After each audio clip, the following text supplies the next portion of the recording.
जीवन में स्थिरता सुकून देती है। निर्माण की स्थिरता अलग अलग दृष्टिकोण देती है। जीवन चक्र से जुड़कर संरचनाओं को रूप देती है और पर्यावरण के संरक्षण का संदेश भी देती है।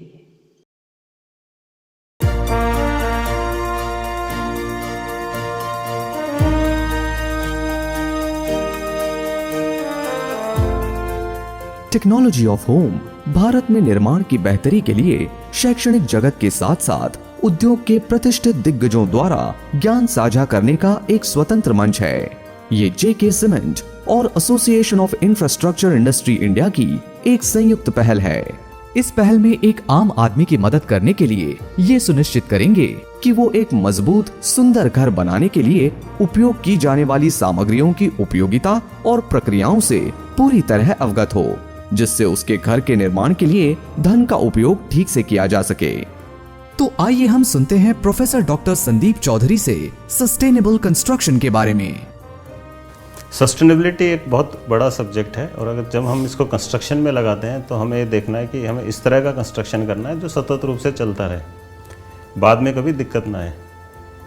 अब इसमें ज़्यादातर लोग इसे सिर्फ एक पर्यावरण के हिसाब से देखते हैं कि पर्यावरण के अनुकूल ही कंस्ट्रक्शन होना चाहिए, लेकिन इसमें दो पहलू और हैं, एक आर्थिक पहलू और एक सामाजिक पहलू। जब इन तीनों पहलुओं का पर्यावरण के अनुकूल, आर्थिक रूप से अनुकूल और समाज के अनुकूल एक डेलिकेट बैलेंस बनता है तो उसको हम सस्टेनेबल कंस्ट्रक्शन कहते हैं। इसका कोई क्वांटिटेटिव मेथड नहीं है कि यही मेथड सस्टेनेबल कंस्ट्रक्शन मेथड होगा, लेकिन हम क्या कर सकते हैं, दो कंस्ट्रक्शन मेथड्स हैं या दो कंस्ट्रक्शन टेक्नोलॉजी है, उनका आपस में एक कंपैरिजन कर सकते हैं और जिसमें हम इन तीनों का बेहतर रूप से ध्यान रख पा रहे हैं वो ज़्यादा सस्टेनेबल कंस्ट्रक्शन मेथड होगा। कई तरह से हम सस्टेनेबिलिटी अपने कंस्ट्रक्शन में, निर्माण कार्य में ला सकते हैं। जैसे कि मान लीजिए हम आसपास पुराने वेस्ट मटेरियल पड़ा है उसको यूज़ कर लिया, ये तो हो गया मटेरियल के हिसाब से। हम बिल्डिंग का ओरिएंटेशन प्रॉपर कर लें, ये हो गया बिल्डिंग के ओरिएंटेशन के हिसाब से। और हम नई नई टेक्नोलॉजीज इस्तेमाल करें, वो हो गया। इस तरह का मटेरियल यूज़ करें जो ग्रीन मटेरियल हो, जिसके अंदर की कार्बन क्रेडिट्स और कार्बन रेटिंग जिसकी कम हो। आपका सस्टेनेबल कंस्ट्रक्शन कई बार सस्ता होता है जो कि आपके कन्वेंशनल कंस्ट्रक्शन से। तो ये जो एक लोगों के दिमाग में है कि भाई ये महंगा आता है, ऐसा कुछ भी नहीं है। एक प्रॉपर तरीके से अगर हम इस्तेमाल करेंगे जो भी टेक्नोलॉजीज़ हैं और जितना भी हमारा ज्ञान है, तो हम एक सस्ता सस्टेनेबल कंस्ट्रक्शन आराम से कर सकते हैं। सस्टेनेबल कंस्ट्रक्शन के हिसाब से पीपीसी अच्छा ही है क्योंकि आप उसमें फ्लाई ऐश इस्तेमाल कर रहे हैं और बहुत से देशों में तो काफ़ी पहले ही इस्तेमाल करना शुरू कर दिया था। हमने भी 20 साल के करीब पहले शुरू किया इस्तेमाल, कुछ देश अभी स्टार्ट कर रहे हैं इसको। बट अभी बात पीपीसी से भी आगे की जा रही है, मतलब लोग कह रहे हैं कि फ्लाई ऐश भी एक लिमिटेड क्वांटिटी में है, इसके और भी इस्तेमाल हो सकते हैं।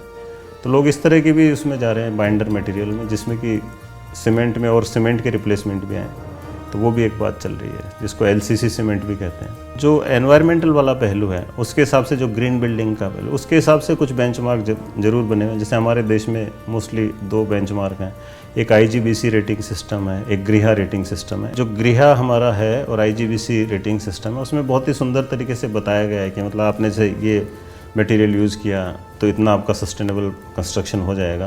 तो उसके ऊपर छोटे छोटे मॉड्यूल्स भी अवेलेबल हैं, जैसे नेट पे भी देख सकते हैं या पुस्तकें भी उपलब्ध हैं, तो उसमें से देख के वो कर सकते हैं। अब जो बात आती है इकोनॉमिक वाली, तो इकोनॉमिक में हमें थोड़ा सा देखना होगा। कई बार ये होता है कि भाई ये मटेरियल तो सस्टेनेबल है बट वो 200 किलोमीटर दूर मिल रहा है, 500 किलोमीटर। तो हम ये देख सकते हैं हमारे आसपास के एरिया में कोई ऐसा मटेरियल है जो सस्टेनेबल मटेरियल भी हो, एनवायरनमेंट को नुकसान नहीं पहुँचाता हो और जो हम बिल्डिंग में इस्तेमाल कर सकते हैं। जहाँ तक सोशल वाली बात आती है, जैसे एक फ्लाई ऐश ब्रिक की बात है, तो फ्लाई ऐश ब्रिक सस्टेनेबल है रेड ब्रिक से हमारे, क्योंकि उसके अंदर तो उसे जला के बनाया जाता है। पर उसमें दिक्कत ये आती है कि जैसे जनरली हमारे गांव में लोग मतलब रेड कलर को प्रेफर करते हैं, एक ऑस्पिशियस कलर है। अब हम फ्लाई ऐश ब्रिक पे जा रहे हैं तो उसका कलर ऑस्पिशियस नहीं है।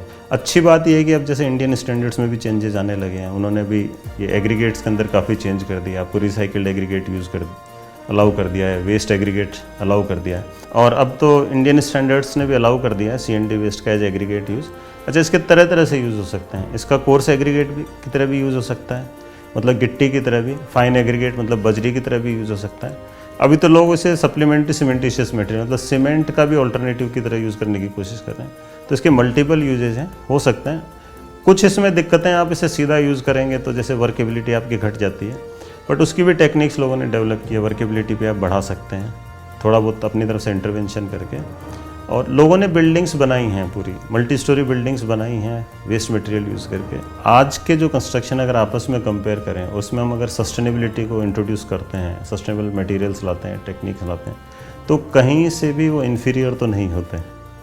सिर्फ ये है कि कई बार ये होता है कि चलिए कुछ भी हमें वेस्ट मटेरियल मिला, इसको हम यूज़ करते हैं, ये सस्टेनेबल कंस्ट्रक्शन है। वो सस्टेनेबल कंस्ट्रक्शन नहीं है। आप कोई भी मटेरियल यूज़ करना चाहते हैं, कोई भी टेक्निक यूज़ करना चाहते हैं, तो उसका एक पूरा प्रोटोकॉल होता है। उस प्रोटोकॉल से एक बार आपका मटेरियल सेट हो गया, मतलब उसके अंदर पास हो गया वो, और आपकी टेक्निक पास हो गई, और फिर आप यूज़ कर रहे हैं, तो हो सकता है कई बार उससे बेहतर भी स्ट्रेंथ आए, पर कम तो नहीं आती।